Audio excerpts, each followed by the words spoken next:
어제 명시 구속영장 실질심사에서 PPT 화면에 그 명시가 공개한 카카오톡 메시지 화면을 띄우면서 그 뒷부분도 제시를 했다 그래요. 근데 그 뒤에 얘기가 김 여사에게 오빠께서 윤 총장님을 워낙 걱정하셔서 저는 괜찮습니다라고 쓴 메시지가 나와서 이게 사실 그 오빠가 친오빠가 맞다라는 취지로 얘기를 하면서 이런 식으로 언론에 혼란을 주고 있으니까 구속 필요성이 있다라는 식으로 강조를 했다는 거예요. 검찰이요. 세간에 이제 검찰에 대한 의심이 있잖아요. 그 의심을 상당히 이렇게 뭐라 그럴까 스스로 방증하는 그러한 여러 가지 요소들이 있었어요. 우선 그 수사 기간도 그렇고요. 여태까지 거의 손 놓고 있다가 이제 상당히 신속하게 명태균과 김영선을 이제 구속영장을 청구해서 받아들이도록 하고 또 향후에 앞으로 뭐 그 수사 범위를 확대하겠다 하더라도 과연 그거에 대해서 100% 신뢰하는 사람들이 얼마나 될까 그런 생각은 있어요. 그런데 그렇다 그래가지고요.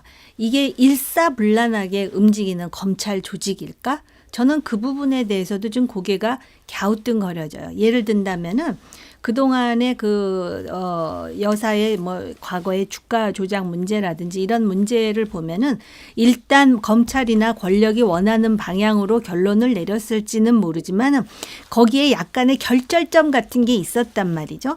지금도 마찬가지예요. 이게 사람이 한두 사람이 지금 관여해 있는 게 아닙니다. 검사들도. 그런데 과연 똑같은 생각으로 똑같은 정치적 의도로 똑같은 목표를 향해 갈 수 있을까? 그건 다원사회가 아니죠. 21세기의 대한민국처럼 이렇게 다원화되어 있는 사회에서 과연 그게 가능할까? 저는 일단은 그런 시도를 지금 한다고 보여지지만 그렇게 어떤 일정한 세력이 원하는 방향으로 그렇게 일사불란하게 일사천리로 움직일 것 같다라고는 보이지 않아요. 뭐 그럴 수 있다고 봅니다. 이제 검찰에도 일종의 이제 누수 현상이 생길 수 있고 윤 대통령 지지율이 높고 국정장악력이 높으면 검찰이 좀 일사불란하게 움직일 수 있겠지만 그런 상황이 아니잖아요. 때문에 이제 검찰발 이런저런 보도들이 좀 나온 거 아니냐 이런 관측도 있어요. 이제 그럼에도 불구하고 저는 여전히 그 의심을 거두기 어려운 대목이 명태균 씨 구속영장 청구서에 적어도 윤 대통령과의 통화에서 김영선 내가 주라 그랬는데 당에서 말이 많대. 이 내용은 들어갔어야 된다고 봅니다. 그러니까 지금 공천 거래를 김영선 의원하고 명태균이 했다. 그래서 뭐 세비를 반띵을 했다.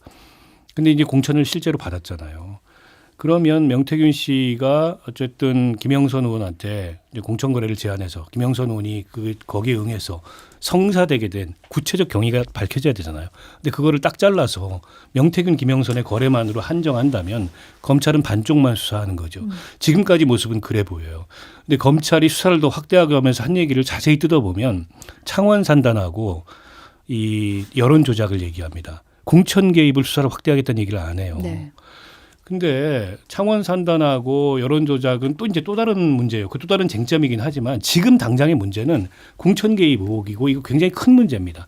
이거는 대통령이 어떻게 보면은 헌법 법률 위반까지 연관될 수 있는 문제인데 이 문제에서 검찰이 수사를 매우 제한적으로 어떻게 보면 좀 납득하기 어려운 그런 수사를 하고 있는 것으로 보이거든요. 그러니까 이 의혹을 불식시키지 못하면 검찰 수사 신뢰받을 수 없습니다. 특검에서 할 수밖에 없어요. 네. 그래서 아마 이제 그 과정에서 최종 종착지를 이준석, 김종인으로 하려고 했던 게 아닌가. 아마 이준석 의원은 그걸 의심했던 것 같아요. 그래서 내가 파이널 타겟이 아니다라는 걸 보여주기 위해서 지금 이제 거의 난사 수준으로 지금 하는 거고요. 이거 자체가 이제 어떤 식으로 확산될지를 누구도 단정하기는 어렵죠. 그래서 그리고 지금 검찰들도 우리 같이 법을 잘 모르는 사람의 일반 상식 수준으로도 이해할 수 없는 행동을 하는 거는 맞아요. 그런다 그래갖고 대통령하고 여사는 아무 관련이 없다라고 생각을 할까요? 지금 오히려 이제 뭐 대구에서 또는 70대에서 소위 지지율이 높아진 거는 원래 지지자들 잠시 이제 그 실망했던 지지자들이 위기감을 느껴서 돌아올 수는 있지만 그래야 20%예요. 20%라는 건 여전히 위험한 수치거든요. 그리고 이제 검찰들의 자신들의 어떤 그 이해관계를 생각한다면 누가 임명했습니까? 임명권자가 누구예요? 아직까지는 임기가 2년 반 남았으니까 그런 요소가 작동을 하는데요. 이게 지금 우리 대통령 임기가 5년이지만 나머지 그 마지막 1년에서 1년 반은 누구나 지지가 높은 사람도 레임덕에 빠지는 수준이에요. 그러면 시간도 그렇게 많지 않다라는 얘기거든요. 그렇기 때문에 이거는 검찰이 무슨 의도를 가졌든 그 의도대로 가지는 않을 것이다. 차라리 전공법을 하는 게 맞는데 항상 우리나라 사람들은 끓는 물에 손을 집어넣어야 그다음에 알거든요. 뜨겁다는 걸. 다음 이슈로 좀 넘어가 보겠습니다. 윤석열 대통령의 골프 논란 잠깐 다뤄볼 텐데요. 지금 김병주 더불어민주당 의원이 지금 뭐 저희 MBC 보도도 있었고 CBS 노컷뉴스 보도도 있었는데 사실 대통령실에서 이거 트럼프 당선인 때문에 골프채 다시 잡은 거다. 이런 해명이 좀 논란을 더 키웠다는 얘기도 있습니다. 지난 8월 이후에 최소 7번 골프 친 것으로 확인이 됐다고 했는데 관련 보도 잠깐 보고 얘기 나누겠습니다. 지난 10월 11일 금요일 저녁 국방부 산하 군 골프장을 예약한 군 관계자들에게 문자 메시지가 발송됐습니다. 장성 및 고위 공무원, 국직 부대장, 즉 국방부 직할 부대장들은 주말 골프를 자제하라는 내용이었습니다. 당시 북한이 우리나라가 평양에 무인기를 침투시켰다며 보복을 예고한 상황이었습니다. 그런데 군 소속 태릉골프장 관계자는 다음 날인 10월 12일 토요일 윤 대통령이 2시쯤 골프장을 찾았다고 증언했습니다. 10월 12일 날은 며칠 전에 저희한테 얘기가 왔어요. 그날은 며칠 전에 저희한테 통보를 해서 미리 다 준비를 했어요. 장성들에게 골프를 금지할 정도로 안보가 위중한 상황이었습니다. 정작 군 통수권자인 윤석열 대통령은 한가롭게 태릉 골프장에서 골프를 쳤습니다. 더불어민주당은 태릉 골프장 관계자가 MBC에 증언한 5번을 포함해 윤 대통령이 군 골프장을 7차례 방문했다고 지목했습니다. 총 7건이에요. 8월 24일, 8월 31일, 9월 7일, 9월 28일, 10월 12일, 11월 2일, 11월 9일 맞죠? 여당은 윤 대통령의 골프 연습은 트럼프 미국 대통령 당선인과의 소통을 위한 것이라고 엄호했습니다. 윤 대통령께서 골프를 연습하는 것은 즐기는 것이 아닙니다. 미국 대선 전 골프를 친 정황에 대해선 미리 예견해 연습했다고 설명했어야 한다는 여당 지휘부 발언이 나왔습니다.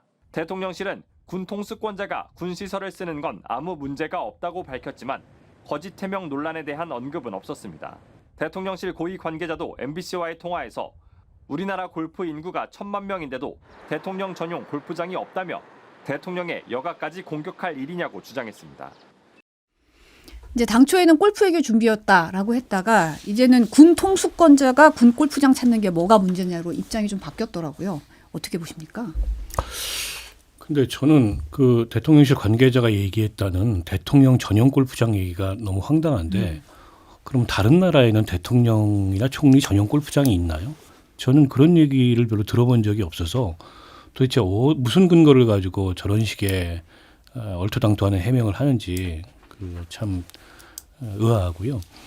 그리고 트럼프 대통령 당선을 대비해서 그 정상회담의 친교를 위해서 골프 연습을 했다는 것도 황당하죠. 11월 6일 날 당선이 됐는데 8월부터 그걸 준비했다는 것도 말이 안 되고 그리고 트럼프 대통령과 정상회담을 준비한다면 먼저 준비해야 될 게 골프입니까? 그리고 트럼프가 골프 아무나이나 쳐주는 거 아니거든요. 아베 총리하고 친 거 이외에 다른 나라 정상하고 골프 쳤나요? 제가 보기엔 기억이 없는데 여러 가지로 지금 그 말이 안 되는 데다 그러니까 대통령도 골프 칠 수 있다. 뭐 관대하게 저희가 생각해서 국민들도 그래 국민들 많이 하는 그 운동이기 때문에 그럴 수 있다고 볼 수 있는데 근데 문제는 그 시점입니다. 10월 12일 날은 앞서 나왔듯이 그 무인기가 평양 상공에 나타났다는 이유로 북이 보복을 다짐했던 그래서 군의 골프 금지령이 내려졌는데 국군 통수권자가 그 빈자리에 들어가서 골프를 쳤다. 8월 24일도 그때 을지 프리덤 훈련 중이어가지고 그때도 역시 군의 골프 금지령이 내렸던 시점인데 그날 가서 골프를 쳤고 마침 또 그때가 부천 그 화재로 인해서 추모기가 아니었는데 그때 대통령이 골프를 쳤다. 보면요. 역대 대통령들이 그 대통령 되시기 전에는 골프를 치기도 하다가 대통령이 당선되면 골프를 아예 안 치거나 쳐도 아주 제한적으로 많이 안 치는 이유가 이런 것 때문입니다. 바빠요, 대통령이. 그러니까 별로 이런 거 저런 걸 다 빼면은 골프 칠 시간이 없어요. 언제는 뭐 수해가 오고, 고3 때처럼 바빴지. 네, 언제는 수해가 오고, 언제는 장마가 오고, 언제는 또 국가 안보에 위중한 상황이고 이렇기 때문에 골프를 못 치는 거고 안 치는 겁니다. 그러니까 윤 대통령도 뭐 이렇게 골프로 평상시에 즐겼던 분은 아니라고 하는데 뭐 요즘 골프를 다시 치게 된 이유가 있겠죠. 그러면 그 이유가 있다고 얘기하면 되지. 또다시 국민들을 기만하고 호도하는 식으로 저렇게 대통령실이 말도 안 되는 해명을 둘러대고 그 골프 친 시점에 대해서도 다소 이제 국민들이 걱정할 지점이 있다면 그에 대해서는 뭐 그 반성하겠다든지 이렇게 얘기하면 될 일을 보니까 이 정부에서는 해명이 더 큰 논란을 부르고 해명이 오히려 국민들을 더 화나게 만드는 게 아닌가 싶어요. 저는 이제 몇 가지 차원에서 말씀을 간단하게 드리자면 일단 지금 중남미 순방 중이잖아요. 어찌됐든 트럼프를 만나서 반드시 골프를 치고 오지 않으면 지금 큰일 날 상황이 됐다라는 것이고요. 그다음에 두 번째로는 이건 좀 약간 슬픈 얘기인데 대통령 부부가 얼마나 금술이 좋아요. 근데 욕을 먹는 과정을 보면 서로가 서로에게 욕을 먹게 만드는 측면이 있어요. 그러니까 여사를 옹호한다고 대통령이 발언을 해서 여사가 더 욕을 먹고 대통령도 마찬가지거든요. 근데 여기서 끝이지 않고 이 측근들이 대통령 신기 보좌 한답시고 우리나라에는 왜 대통령 전용 골프장이 없느냐, 군 시설에서 할 수 있는 건 아니냐, 뭐 이렇게 얘기를 하면서 대통령을 오히려 더 비난받게 만들어요. 그러니까 제가 볼 때는 정말 그 대통령이 욕을 덜 먹게 하기 위해서 좀 전략적으로 발언을 해도 되는데 오히려 이 과정에서 또 뭐가 문제가 되느냐, 거짓말이 문제가 되는 거잖아요. 예를 든다면은 트럼프가 이제 당선이 됐으니까 정상회담 하려면 골프 회동을 하고 아베처럼. 그런데 그 이전에도 했다라는 거를 누군가가 또 얘기하는 거잖아요. 이거는 권력의 누수예요. 벌써 누군가가 야당에 알려주고 있다라는 것이거든요. 이럴 때 제일 좋은 방법은 그냥 아까 박 의원님 말씀하셨듯이 그냥 정직하게 사실은 내가 이만저만해서 골프를 치지 않을 수 없는 상황이었고 그래서 내가 했다라고 오히려 인간적으로 과거에 그 문재인 정부 때 왜 여성 외교부 장관 아시죠? 그 남편 때문에 엄청나게 욕을 먹었었어요. 그랬는데 내 남편이 뭘 잘못했어 이렇게 하지 않았어요. 아우 사실은 나도 골치가 아픈데 그거 뭐 두 발 달린 짐승이 그러고 다닌다는데 내가 어쩌겠어요. 이게 오히려 먹혀 들어간단 말이죠. 그때 강경화 장관이 그렇게 얘기했었죠. 그렇습니다. 네. 그러니까 두 발 달렸다고는 얘기를 안 네. 했지만 어찌됐든 우리나라의 국민들은 솔직한 거는 받아들여요. 근데 이게 지금 보면은 제가 볼 때는 이 최측근들이 문제예요. 뭐 군 통수권자가 군 시설을 쓰는 건 없다. 원래부터 대통령은 트럼프가 될 줄 알고 있었다. 무슨 예지몽도를 꾸고 앉았는 건지는 모르겠지만 그런 점이 안타까워요. 그러니까 지금 의원님 말씀하신 것 중에 권력 누수 현상이 심각하다. 근데 이게 이제 군심에서 권력 누수 현상이 레임덕이 발생하는 거거든요. 여기가 군 시설이기 때문에 일반인들은 그 군 시설 안에서 일어난 일들을 잘 모릅니다. 결국 이렇게 무리한 대통령 일정을 수행하다 보니까 이게 이제 내로남불로 보이잖아요. 군에서 보기에는. 그런데다가 막 앞뒤에 있는 그 예약팀한테 재촉하고 뭐 이랬다는 거예요. 네, 너무 무례하다고. 네, 그래서 민원까지 제기됐다고 발생하고 그러더라고요. 네. 이게 어쨌든 군심을 건드려서 결국 이 얘기가 밖으로까지 퍼져 나오는데 제가 그 예견하건대 제가 예언을 하건대 누구랑 쳤냐가 쟁점이 될 겁니다. 그리고 급기야 그 얘기가 나올 가능성도 있어요. 근데 만약에 국가안보실의 관계자들이나 국방부 장관이 이런 사람들하고 쳤다. 그러면 이제 집단적으로 국가안보를 소홀히 한 이런 정권이라고 욕을 먹을 거고 그리고 국민들이 보기에 납득하기 어려운 사람들하고 골프를 쳤다. 어울려서. 그럼 또 그거대로 쟁점이 굉장히 될 가능성이 높아요. 대통령이 누구랑 골프 쳤는지는 사실 알 필요도 없고 알려줬어도 안 되는 건데 이 정부에서는 그런 게 다 알려지고 그러다 보니까 이게 국민들의 또 관심사가 되고 이게 이제 의혹이 되고 이슈가 되고 한단 말이죠. 그래서 저는 뭐가 어쨌든 정상적으로 작동하지 않는다. 이 정권이. 정상적으로 작동하지 않는 것의 그 원인은 결국에는 대통령께 있다. 이 대통령이 국정을 집안일하듯이 너무 사사롭게 소홀히 막 하는 거예요. 보안의식이 없어요. 그러니까 민간인 때 쓰던 전화기 여전히 쓰고 그러면 대통령실 참모들도 아무 보안의식이 없는 거예요. 그게 빚어낸 효과가 지금 이런 모습이라고 봅니다.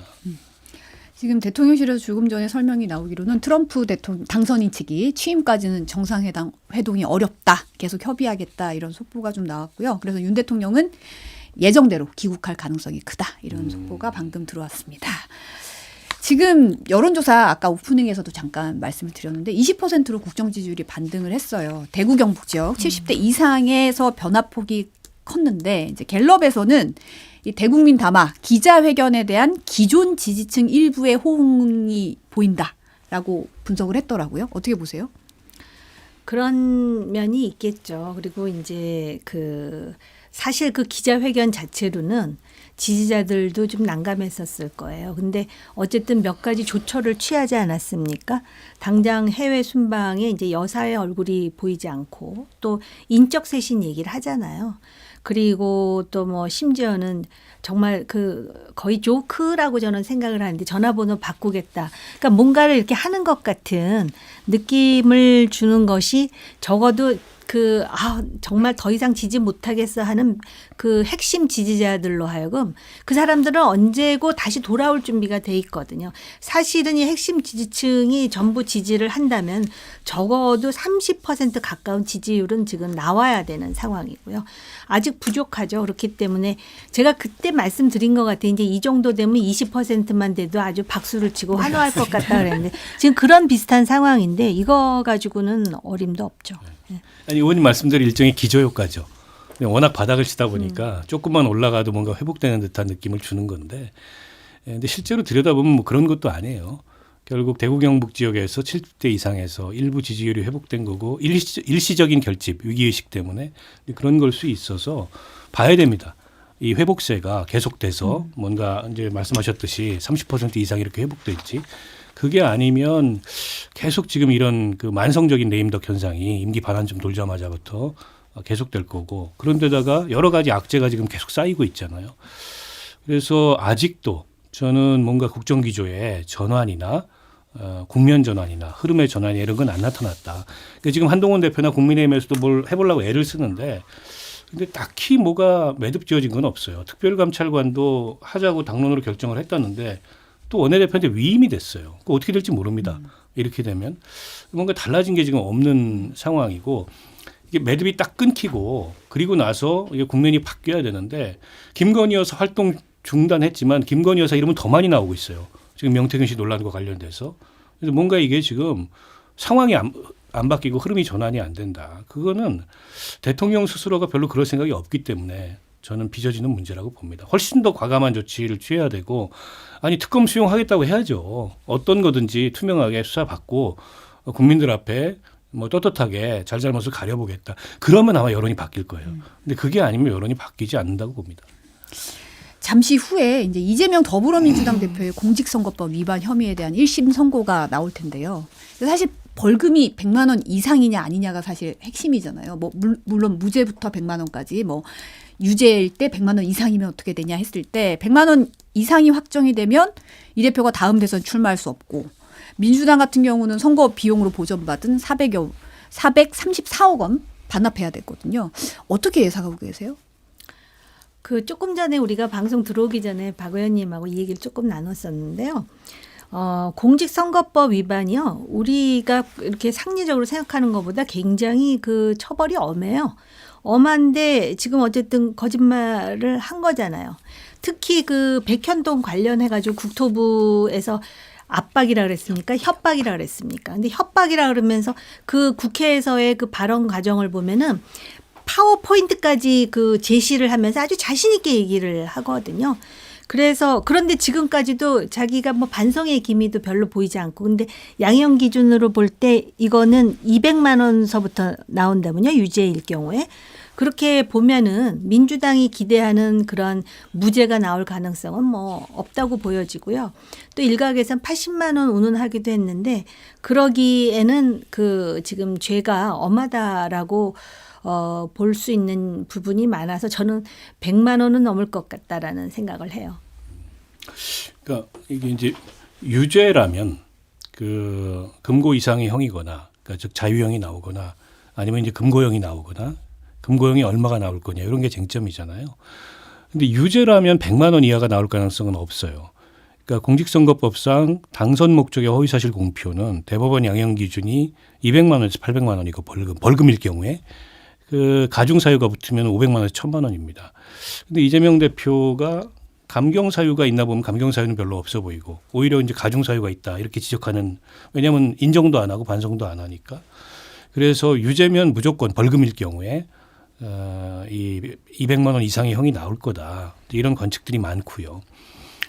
일부에서는 그 실형, 자유형이 나올 수도 있다. 근데 제가 보기엔 그렇게까지는 안 할 것 같아요. 공직선거법 가지고 유력한 대선 후보에게 만약 자유형이 나오면 이게 확정되면은 정치활동이 10년 동안 금지가 되는 겁니다. 그리고 집행유예가 나오면은 대법원까지 가더라도 100만 원 이하형으로 감경될 가능성이 전혀 없어요. 끝나는 겁니다, 그냥.